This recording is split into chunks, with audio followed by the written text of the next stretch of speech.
Alam mo, bago mo buksan ang Facebook at tingnan ang mga notifications, pwede bang ibigay mo muna ang 1 minuto mo sa Diyos? Maaaring ito ang pinakamagandang simula ng araw mo.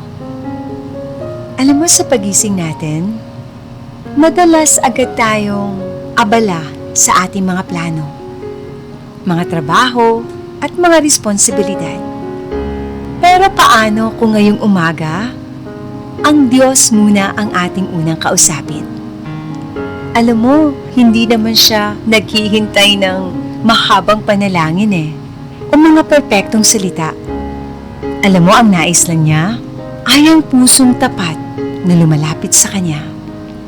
At kapag inuuna natin ng Diyos, unti-unting napapalitan ang ating pag-aalala ng kapayapaan at ang ating mga takot ng bagong pag-asa.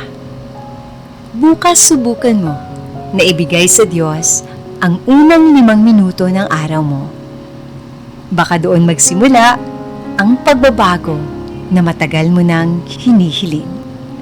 Ako si Ate Roda at samahan mo akong simulan ang bawat umaga na kasama ang ating Panginoon.